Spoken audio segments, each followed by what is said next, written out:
"Marry him or watch us starve," they said. But when the quiet farmer looked into her desperate eyes, neither of them knew that fate had woven a love story disguised as a sacrifice. The letter arrived on a Tuesday morning, when the autumn frost still clung to the windows of the Blackwood cottage like crystallized tears. Violet Blackwood heard her father's sharp intake of breath from the kitchen table where he sat reading, and she knew without seeing the paper that their worst fears had materialized into words on official stationery.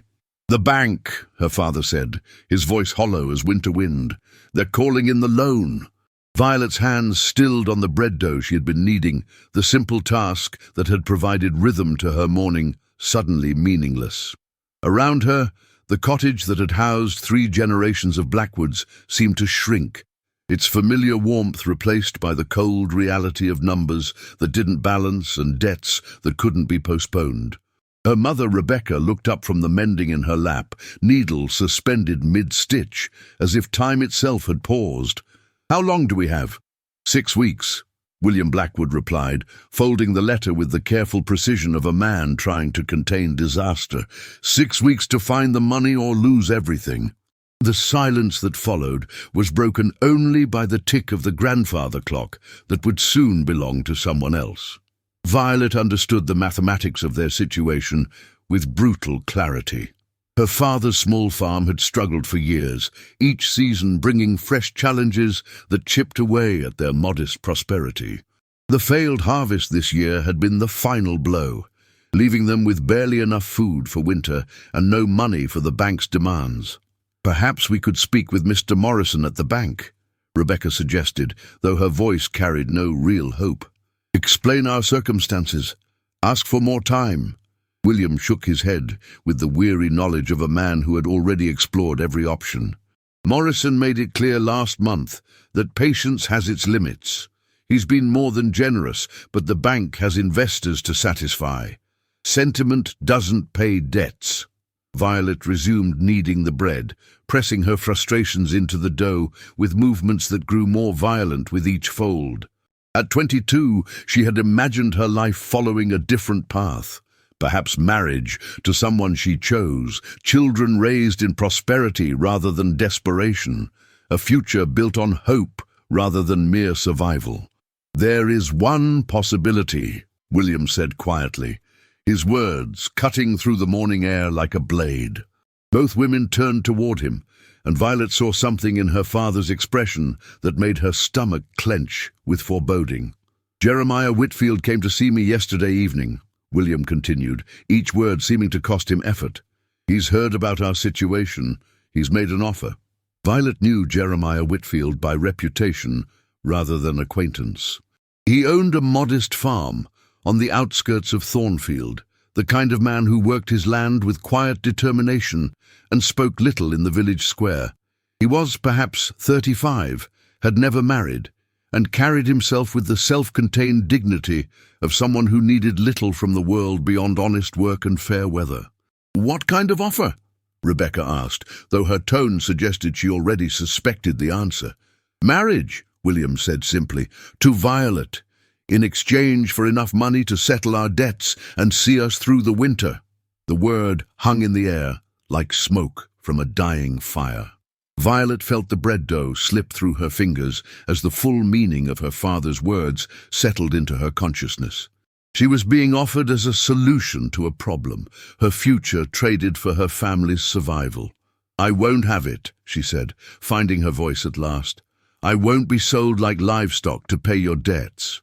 "It's not selling," William replied, his voice gentle despite the harshness of the situation. "Jeremiah is offering marriage, not purchase. He's a good man, Violet. He'll treat you kindly."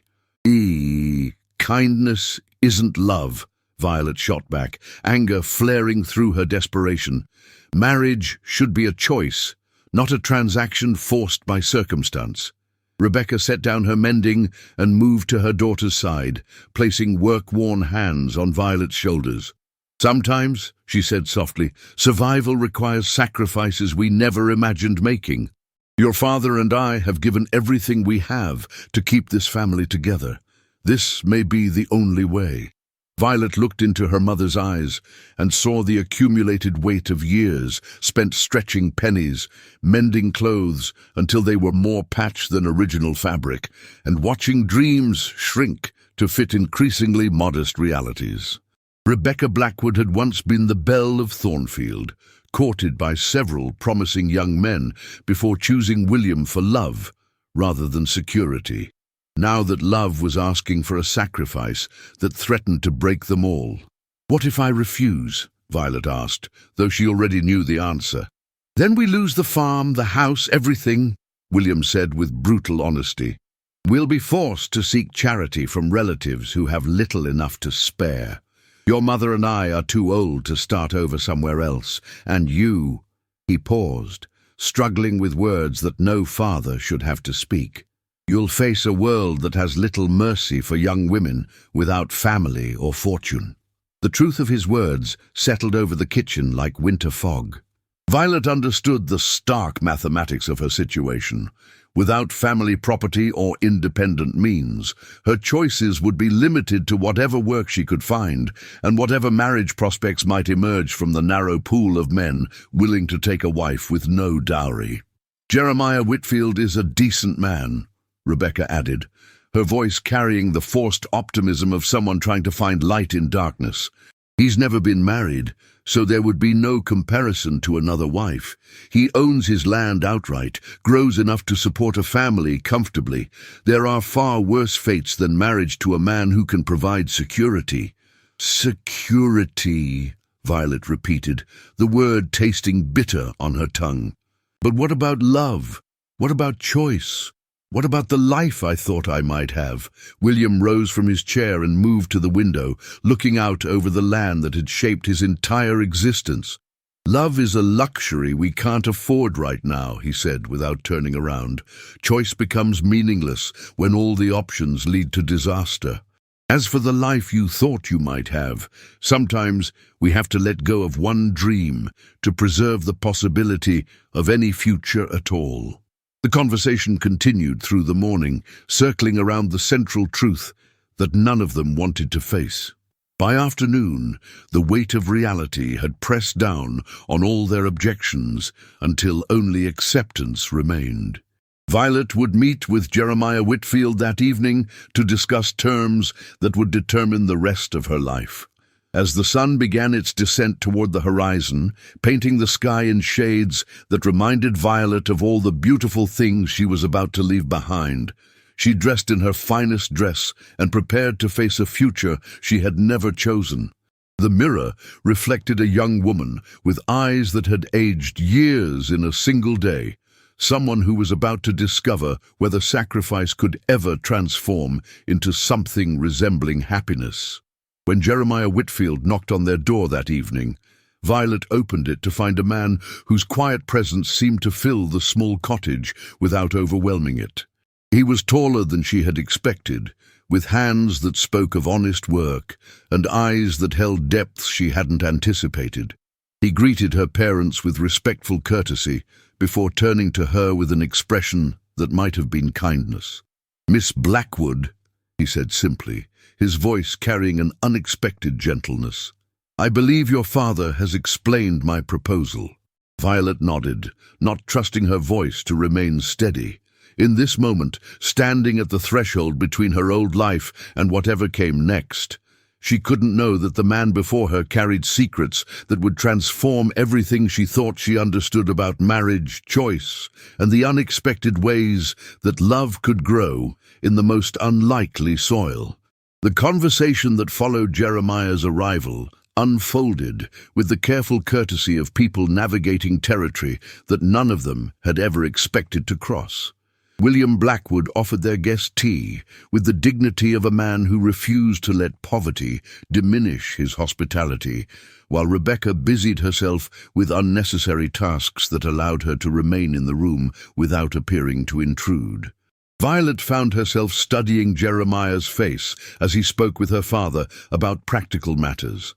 The timing of the wedding, the financial arrangements, the transition of her belongings to his farm. His features were strong without being harsh, weathered by outdoor work but not hardened by it. When he smiled at something William said, the expression transformed his entire countenance, revealing a warmth that his usual reserve kept hidden. "I want to be clear about my expectations," Jeremiah said, turning his attention to Violet with a directness that made her pulse quicken. "This arrangement serves both our needs, but that doesn't mean it has to be unpleasant for either of us. I'm not looking for a servant or a decoration for my home. I'm hoping for a partner, someone who might find contentment in the life I can offer." The word contentment struck Violet as carefully chosen. Not happiness, not love, but something more modest and perhaps more attainable.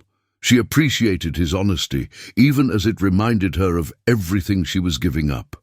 "What kind of life do you envision?" she asked, surprised by her own boldness in questioning him directly. Jeremiah considered her question with the same seriousness he might give to planning a crop rotation. "I wake early and work hard, but I'm not unreasonable about rest. I keep a clean house but don't expect perfection. I appreciate good cooking but won't complain about simple meals. I believe in treating people with respect, regardless of their circumstances." His answers painted a picture of modest domestic harmony that was more appealing than Violet had expected. She had braced herself for demands and restrictions, for a man who would see marriage as ownership rather than partnership. "I should tell you," Jeremiah continued, his voice dropping slightly, "that I've never been married before, so I may not always know the right way to handle things. I'll need patience while I learn how to be a husband." The admission revealed a vulnerability that caught Violet off guard. She had assumed that any man offering marriage as a business arrangement would approach it with confidence born of experience or entitlement. Instead, she was seeing someone who seemed as uncertain about this path as she was. "May I ask why you've chosen to help us?"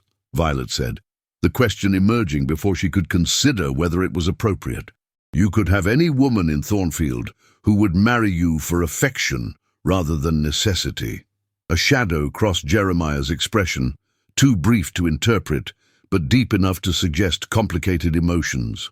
"Perhaps," he said carefully, "I believe that marriages built on mutual respect and practical compatibility have better chances than those based on fleeting passion. And perhaps I think your family deserves help from someone who has the means to provide it." Rebecca, who had been pretending to organize already organized dishes, looked up with tears brightening her eyes. "You're very kind, Mr. Whitfield. More kind than we have any right to expect." "Kindness doesn't require deserving," Jeremiah replied simply. "It just requires the ability to see when it's needed." As the evening progressed, Violet found herself observing details that hadn't been visible from a distance. Jeremiah's hands, though clearly accustomed to hard work, moved with surprising gentleness when he helped Rebecca lift a heavy kettle. He listened to William's stories about farming challenges with genuine interest, asking questions that showed real understanding of agricultural complexities. When he spoke about his own land, his voice carried pride without arrogance, satisfaction without boastfulness. Most surprisingly, he treated Violet not as an acquisition he was negotiating to purchase, but as a person whose opinions might matter to their shared future. He asked about her preferences for household arrangements, her experience with different types of cooking, her thoughts on managing a larger property than her family's small plot. "I grow more vegetables than I can eat alone," he mentioned during a discussion of garden planning. "I've been sharing the surplus with neighbors, but it might be nice to have someone who could help me plan what to plant and how to preserve the harvest properly." Violet realized that he was offering her a role rather than simply providing her with shelter. The distinction felt significant, though she wasn't yet ready to examine why it mattered to her. When the practical discussions concluded, Jeremiah rose to leave with the same quiet courtesy that had marked his arrival. "Miss Blackwood," he said, addressing Violet directly, "I know this isn't the marriage you planned for yourself. I can't promise to be the husband you might have chosen under different circumstances. But I can promise to treat you with respect and to do everything in my power to make our arrangement as comfortable as possible for both of us." Violet nodded, not trusting her voice to convey the complex mixture of gratitude and trepidation his words had stirred. As she walked him to the door, Jeremiah paused with his hand on the latch. "There's something else," he said, his voice dropping to ensure privacy from her parents. "I want you to know that this marriage will proceed at whatever pace feels right to you. I understand that trust takes time to build, especially under these circumstances." The implication of his words sent heat flooding through Violet's cheeks, but she was grateful for his consideration of concerns she hadn't known how to voice. "Thank you," she managed, meaning it more deeply than the simple phrase could express. After Jeremiah's departure, the Blackwood cottage felt different, not necessarily better or worse, but charged with possibility that hadn't existed before his visit. Violet helped her mother clean the tea things, while her father sat staring into the fire, with an expression that mixed relief with something that might have been regret. "He seems like a good man," Rebecca said quietly as they worked side by side. "Better than I dared hope when your father first mentioned his proposal." Violet nodded, surprised to find that she agreed. "He's not what I expected." What did you expect?" Violet considered the question as she dried each cup with careful attention. "Someone older, perhaps, harder, more demanding. I thought a man offering marriage for money would be someone who couldn't find a wife any other way. And now? Now I think he could have married anyone he chose," Violet said slowly, "which makes me wonder why he chose to help us instead." Rebecca set down the dish she was washing and turned to study her daughter's face. "Perhaps," she said gently, "he sees something in you that you haven't recognized in yourself yet." That night, Violet lay in her narrow bed listening to the familiar sounds of the cottage settling around her family's sleep. In less than a month, she would be sleeping in a different house, sharing her life with a man she barely knew, playing a role she had never imagined for herself. The prospect still frightened her, but Jeremiah's visit had transformed her fear from terror of the unknown into something more like nervous anticipation. She thought about his gentle hands and careful words, about the way he had treated her parents with respect rather than condescension, about his promise to let their relationship develop naturally rather than demanding immediate intimacy. Perhaps, she thought as sleep finally claimed her, there were worse fates than marriage to a man who valued kindness over passion and partnership over possession. In her dreams that night, Violet found herself walking through gardens more extensive than any she had ever seen, with someone whose face remained just out of focus but whose presence felt surprisingly comfortable beside her. The morning of Violet's wedding dawned grey and cold, with clouds that promised rain before evening. She stood before the small mirror in her childhood bedroom, adjusting the collar of her mother's wedding dress that had been carefully altered to fit her smaller frame. The ivory silk, though yellowed with age, still held traces of the elegance that had made Rebecca the most beautiful bride Thornfield had ever seen. "You look lovely," Rebecca said from the doorway, her voice thick with emotions she was trying to contain. "Your father is waiting downstairs. It's time." The ceremony at Thornfield's small church proceeded with the quiet efficiency of a community gathering rather than a celebration. Pastor Morrison spoke the ancient words with gentle dignity, while a handful of neighbors bore witness to vows that felt more like promises to an uncertain future than declarations of love. Jeremiah's responses were clear and steady, his hand warm when it touched hers to slide the simple gold band onto her finger. When Pastor Morrison pronounced them husband and wife, Jeremiah's kiss was brief and respectful, no more than a brush of lips that somehow managed to convey both restraint and promise. Violet found herself studying his face during the moment of contact, searching for clues about the man she had just bound her life to, and seeing only the same careful gentleness he had shown throughout their brief courtship. The wedding breakfast at Jeremiah's farmhouse introduced Violet to her new home with surprising warmth. The house was larger than she had expected, built from local stone, with windows that would catch morning light, and rooms that spoke of comfort rather than mere function. Mrs. Patterson, an elderly neighbor who had helped with the preparations, bustled about arranging flowers and ensuring that everything reflected well on the new bride's first day as mistress of the house. "Mr. Whitfield has worked hard to make everything perfect for you," Mrs. Patterson confided as she showed Violet through the kitchen. "He's been preparing for weeks, making sure you'd have everything you need. Such a thoughtful man." The comment struck Violet as odd. Jeremiah's preparations seemed to go beyond mere practicality into something that looked almost like anticipation. The kitchen was stocked with supplies she hadn't expected. Fine flour, imported spices, preserves that spoke of planning and investment. The bedroom that would be hers showed signs of recent attention, with fresh curtains and a quilt that looked newly made. As the few guests departed and evening settled over the farmhouse, Violet found herself alone with her new husband for the first time since their brief conversations during courtship. Jeremiah had spent the afternoon showing her around the property, pointing out the livestock, the gardens, the outbuildings that would now be part of her daily life. His manner had remained consistently courteous, but she had sensed something beneath his calm exterior. Not nervousness exactly, but perhaps the same uncertainty she felt about navigating their new relationship. "I've prepared the room at the end of the hall for you," Jeremiah said as they stood in the main parlor after the dishes had been cleared away. "It has its own fireplace and catches the morning sun.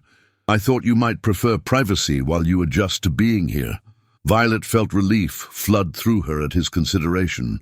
She had dreaded the assumption of immediate intimacy that marriage typically implied, especially marriage that had been arranged for practical rather than romantic reasons. His offer of separate sleeping arrangements felt like a gift of time and space to find her footing in this new life. "Thank you," she said, meaning it more than convention required. "That's very thoughtful." "Indeed, I meant what I said about proceeding at your own pace," Jeremiah replied, his voice gentle but firm. "Marriage is a big enough adjustment without adding pressures that don't need to exist yet." As Violet prepared for her first night in the farmhouse, she explored her new room with growing curiosity. The furnishings were simple but well made, the kind of pieces built to last generations rather than follow fashion. But scattered throughout the space were details that spoke of careful preparation: a writing desk positioned to catch the best light, bookshelves already filled with volumes that suggested someone had paid attention to her interests, a sewing basket equipped with threads and fabrics in colors that complemented her complexion. The discovery that troubled her most was a small portrait on the bedside table showing a young woman with gentle eyes and a smile that reminded Violet uncomfortably of her own reflection. When she asked Jeremiah about it the next morning, his expression grew carefully neutral. "That was my sister, Anne," he said, though something in his voice suggested there was more to the story than he was sharing. "She died several years ago.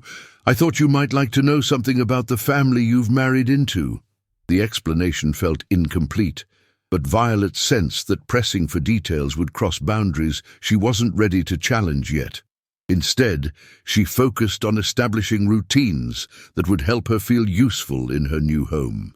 She threw herself into domestic tasks with the determination of someone trying to earn her place through contribution, though Jeremiah consistently treated her efforts as welcome rather than necessary. It was during her third day at the farmhouse that Violet made a discovery that changed her understanding of everything she thought she knew about her marriage. While exploring the attic in search of additional storage space for her belongings, she found a wooden chest filled with papers that appeared to be financial documents. Her intention had been simply to move the chest to make room for her own things, but when the lid came open in her hands, she couldn't help seeing what lay inside. The papers told a story that left her reeling. Bank statements showing an account with far more money than any simple farmer should possess. Investment documents indicating ownership of property beyond the single farm she had seen. Letters from lawyers discussing transactions that involved sums large enough to solve not just her family's problems, but the financial difficulties of half the families in Thornfield. Most shocking of all was a letter in Jeremiah's careful handwriting addressed to someone named Harrison, discussing his plans to arrange assistance for the Blackwood family without injuring their dignity by making it appear as charity. The letter made it clear that her family's situation had come to his attention months before he had approached her father with his marriage proposal. Violet sank onto a dusty trunk, the papers scattered around her like evidence of deception she couldn't quite understand. Jeremiah wasn't the simple farmer he appeared to be. He was wealthy enough to have solved her family's problems with a simple gift. Yet he had chosen instead to enter into marriage with someone he barely knew. The question was, why a man of apparent means would choose such a complicated solution to what could have been a straightforward act of charity. When confronted with her discovery that evening, Jeremiah showed no surprise at being found out, only a resignation that suggested he had been expecting this moment. He listened to her questions with the patience of someone who had prepared answers, though his explanations raised new mysteries even as they solved old ones. "I didn't want your family to feel diminished by accepting charity," he said as they sat in his kitchen with the evidence of his deception spread across the table between them. "Pride is sometimes all people have left when everything else is taken away. A business arrangement preserves dignity in ways that simple gifts cannot." "But why marriage?" Violet demanded, confusion making her voice sharper than she intended. "Why tie yourself to someone you barely know when you could have helped us and remained free to choose your own future?" Jeremiah was quiet for so long that Violet began to think he wouldn't answer. When he finally spoke, his voice carried a weight that suggested painful memories. "Because," he said slowly, "I've learned that wealth without companionship is just elaborate loneliness. Because your family's crisis gave me an opportunity to help people who deserved better luck, while potentially gaining something I've wanted for years, but didn't know how to ask for directly." "What did you want?" Violet asked, though she suspected she already knew the answer. "A wife who would value me for my character rather than my money," Jeremiah replied with simple honesty. "Someone who might learn to care for me based on how I treated her rather than what I could provide for her. Someone who wouldn't constantly wonder whether I married her for love or for her father's connections or her family's social standing." The revelation left Violet speechless. All her assumptions about their arrangement had been turned upside down. She wasn't the desperate party in their marriage. He was. He had chosen her not because she was available and grateful, but because her circumstances guaranteed that whatever feelings developed between them would be based on their actual compatibility rather than his wealth or status. The days following Violet's discovery passed in a strange suspension between revelation and adjustment. She found herself studying Jeremiah with new eyes, searching for clues she had missed during their courtship, trying to reconcile the simple farmer she had married with the wealthy man the documents had revealed him to be. His daily routines remained unchanged. He still rose before dawn to tend livestock, still worked his fields with his own hands, still carried himself with the modest bearing of someone who lived by honest labor. "Why do you continue farming when you could live comfortably without it?" Violet asked one morning as she watched him return from the barn, his clothes bearing the honest evidence of physical work. Jeremiah paused in washing his hands at the kitchen pump, considering her question with the thoroughness he gave to most serious inquiries. "Because the work gives my life structure and purpose," he said finally. "Money can provide security and comfort, but it can't provide meaning. That has to come from something else." His answer revealed layers of complexity that Violet was still learning to navigate. She had grown up in a world where financial security was so elusive that she couldn't imagine anyone choosing physical labor when leisure was available. Yet Jeremiah seemed to find genuine satisfaction in tasks that necessity, rather than choice, had always driven her family to complete. "How did you acquire your wealth?" she asked, emboldened by his willingness to discuss what he had previously kept hidden. "My grandfather left me property in the city that I've rented profitably for years," Jeremiah replied, settling into the chair across from her at the kitchen table. "I also invested in railroad development early enough to benefit substantially when the lines expanded. I've been fortunate in timing and careful in management." The casual way he described transactions that represented more money than Violet's family had ever imagined suggested a relationship with wealth that was both comfortable and uncomplicated. He seemed to view his resources as tools for achieving goals rather than ends in themselves, which explained his willingness to use them to solve her family's crisis without expecting gratitude or deference in return. "Are there others you've helped?" Violet asked, curious about the scope of his quiet generosity. Jeremiah's expression grew slightly uncomfortable, as if discussing his charitable activities violated some personal principle about privacy. The Patterson family received an anonymous gift that allowed them to keep their farm after Mr. Patterson's injury. The church found mysterious donations that paid for repairs to the roof and heating system. Sometimes people facing difficulties discover that distant relatives they never knew existed have left them small inheritances.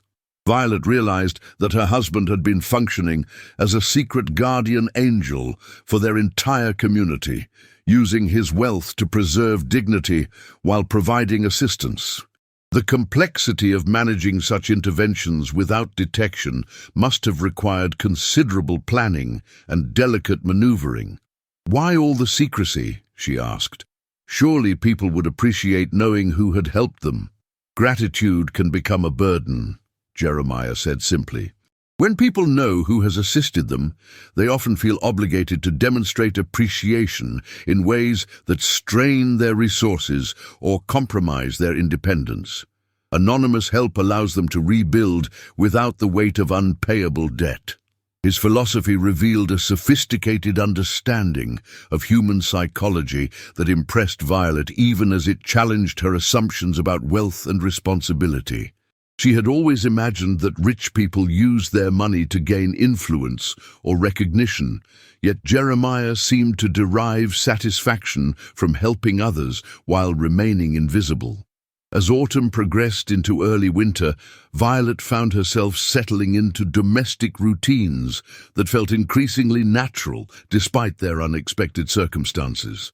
She and Jeremiah developed patterns of conversation that grew easier with familiarity, sharing meals and evening discussions that covered everything from agricultural techniques to books they had both read.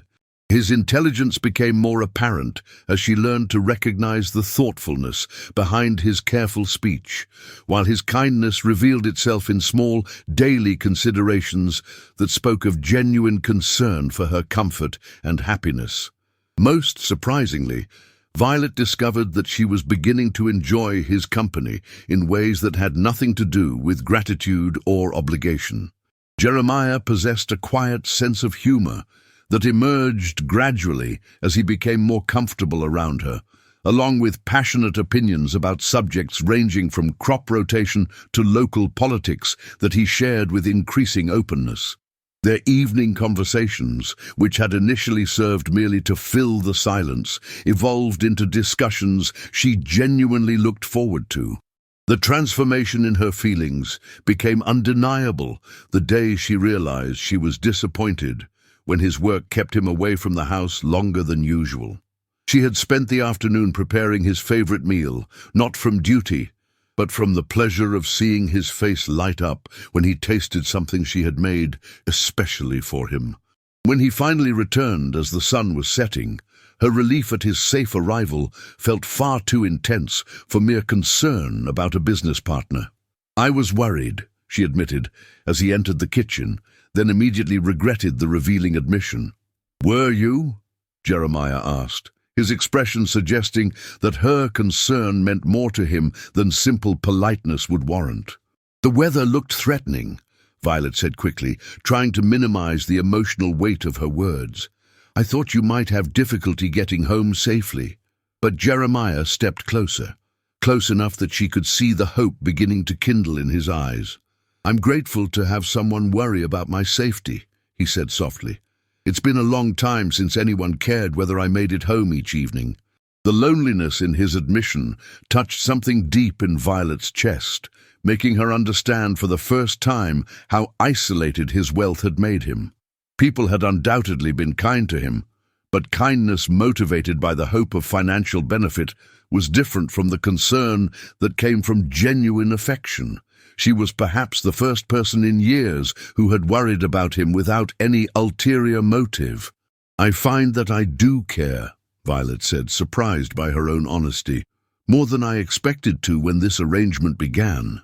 Jeremiah's smile in response was brighter than sunrise, transforming his entire face with a joy that made Violet's heart race, in ways she wasn't yet ready to examine too closely. When he reached out to touch her hand where it rested on the table, she didn't pull away. His fingers were warm and work-roughened, familiar now after weeks of shared meals and casual contact. But this touch felt different, intentional rather than accidental, meaningful rather than merely polite. "I was hoping," Jeremiah said carefully, "that you might eventually feel something more than resignation about our marriage. I know it wasn't what you would have chosen for yourself, but I've dared to hope it might become something you could value for its own sake." Violet looked at their joined hands and realized that somewhere during the past months her feelings had shifted from reluctant acceptance to something far more complex and potentially dangerous. She was beginning to care for this man who had rescued her family while asking nothing for himself except the possibility of companionship. The practical arrangement was evolving into something that felt increasingly like the foundation for genuine partnership. "I think," she said slowly, testing each word before speaking it, "that what we've built together is becoming something I wouldn't trade for the marriage I once imagined I might have." Jeremiah's grip on her hand tightened slightly, as if he were afraid she might disappear if he didn't anchor her to the moment. "Does that mean you're beginning to be happy here?" Violet considered the question with the honesty it deserved. Happiness seemed like such a simple word to describe the complex satisfaction she had found in their quiet daily routines. The pleasure she took in his conversation, the contentment that filled her when she watched him work with the focused competence that characterized everything he did. "Yes," she said, meaning it completely. "I think I am beginning to be happy here. More happy than I have any right to expect from a marriage that began as a business arrangement." "Then perhaps," Jeremiah said with gentle hope, "it's time to stop thinking of it as a business arrangement and start considering what else it might become." Spring arrived early that year, painting the countryside around Thornfield in shades of green that seemed more vivid than Violet remembered from her childhood. As she worked in the garden behind the farmhouse, preparing soil for the vegetables she and Jeremiah had planned together during the long winter evenings, she marveled at how completely her life had transformed in the span of a few months. The woman who had reluctantly accepted marriage to save her family from starvation bore little resemblance to the person she had become. Confidence had replaced resignation, contentment had grown where desperation once lived, and something far deeper than gratitude now filled her heart when she looked at the man who had become her husband in every sense except the most intimate. That final barrier between them had dissolved gradually, naturally, without the awkward negotiations she had feared. One evening in late winter, when a fierce storm had trapped them together by the fire with only each other for company, conversation had given way to comfortable silence, which had evolved into tender touches that led inevitably to the bedroom they finally decided to share. The physical union had been as gentle and considerate as everything else about Jeremiah, marked by patience that allowed her to discover desire rather than endure obligation. Now, as spring encouraged new growth in their garden, Violet found herself nurturing hopes she hadn't dared to acknowledge during the uncertain early months of their marriage. The subtle changes in her body suggested that their union might soon bear fruit in the most literal sense. though she hadn't yet confirmed her suspicions or shared them with Jeremiah. "You're working too hard," Jeremiah said, emerging from the barn with the easy stride that had become as familiar to her as her own heartbeat. "The vegetables will grow just as well if you don't exhaust yourself planting them." Violet straightened from her kneeling position, brushing soil from her hands, while studying his face for signs of the concern that had become increasingly apparent as their relationship deepened. "I enjoy the work," she said truthfully. "It feels good to be helping create something that will feed us through the coming year."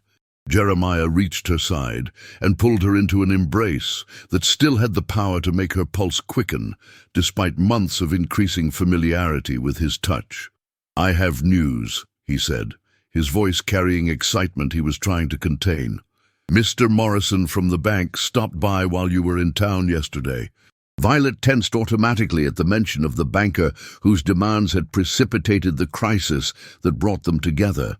Though her family's debts had been resolved, memories of that desperate time still had the power to trigger anxiety. "What did he want?" she asked, though Jeremiah's expression suggested good news rather than renewed trouble. "He wanted to discuss the Patterson farm," Jeremiah replied, his smile growing broader. "It seems someone has made an offer to purchase their mortgage and forgive the debt entirely. The family will own their land free and clear within the month." Violet felt warmth spread through her chest as she realized the meaning behind his carefully neutral words. "Someone anonymous, I suppose." "Very anonymous," Jeremiah confirmed, with the gentle humor that had emerged as one of her favorite aspects of his personality. "Someone who apparently values family farms and believes the Pattersons deserve a chance to rebuild without the burden of debt." The casual way he described his latest act of generosity made Violet understand how deeply his kindness ran. Jeremiah's wealth hadn't made him selfish or grasping. Instead, it had provided him with tools to quietly improve the lives of everyone around him. She was married to a man who used his resources to create possibilities rather than accumulate power. How many other families in Thornfield have benefited from mysterious, anonymous benefactors? Violet asked, though she suspected she already knew the answer. "Enough that the community is developing a reputation for remarkable good fortune," Jeremiah replied with mock seriousness. "People are beginning to say that Thornfield is blessed with unusually generous guardian spirits." Violet laughed at his theatrical tone, but her amusement was mixed with profound admiration for the man who had transformed her forced marriage into something that felt increasingly like destiny. "And what about the Blackwood family?" she asked. "Have they received any additional mysterious assistance?" Jeremiah's expression grew more serious, though his arms remained around her waist. "Your father received an interesting letter last week," he said carefully. "It seems he's been offered a position managing a new agricultural equipment business that's opening in the county seat.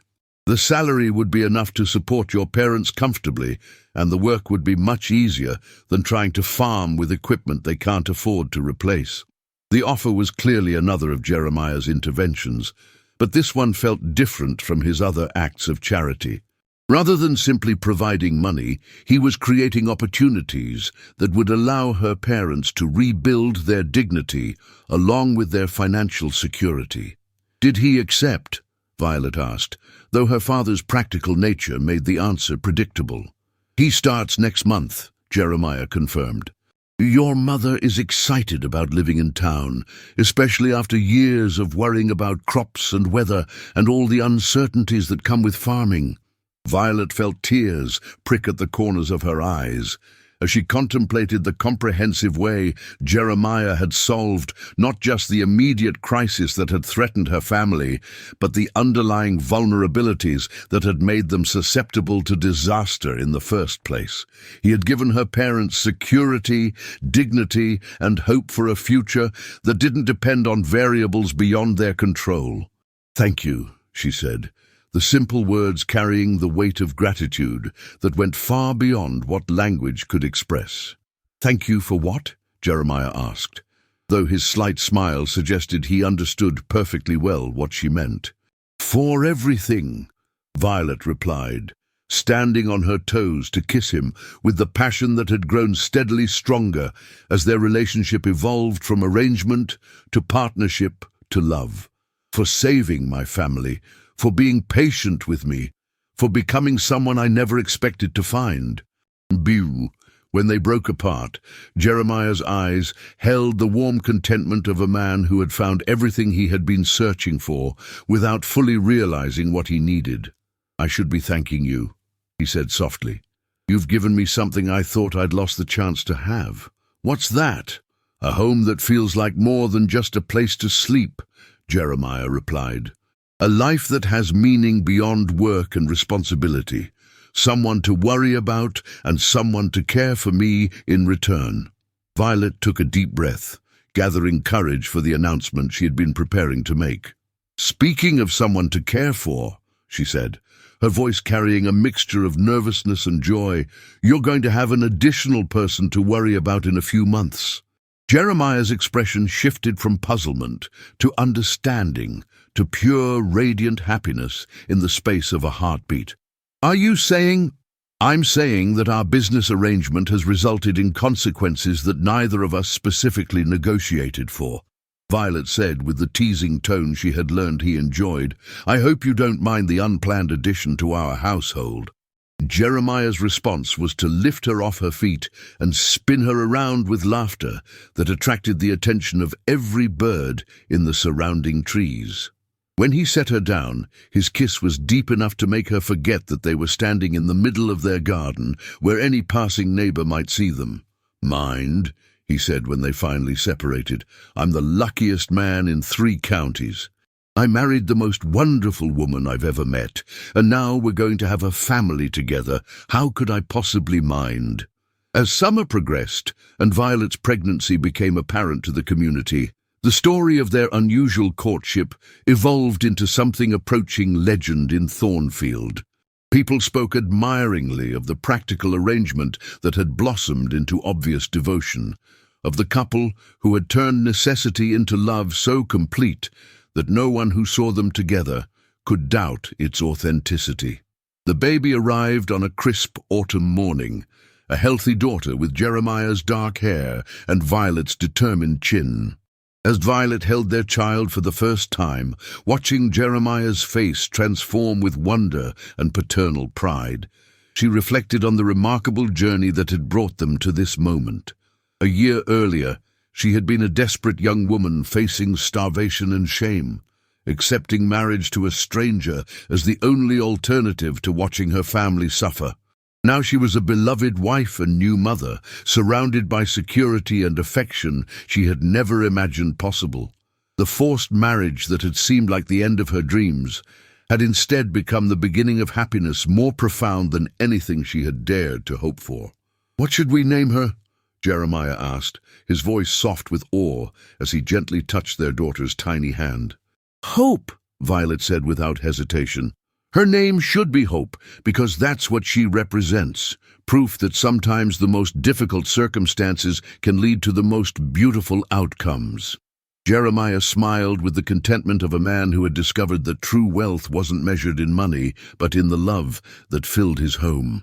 Outside their window, the fields stretched toward a horizon bright with promise, while inside their farmhouse, a family born from necessity and nurtured by kindness celebrated the miracle of love that had grown from the most unlikely beginnings. In years to come, whenever young couples in Thornfield faced difficult choices about marriage and money, older residents would tell them the story of Violet and Jeremiah, the woman who married to save her family and discovered that salvation could take forms no one expected, and the man who used his wealth not to buy affection, but to create the conditions where love could flourish naturally. It became a tale that reminded everyone that sometimes the most beautiful stories begin with the words, "Marry him or starve to death," and end with, "They lived happily ever after."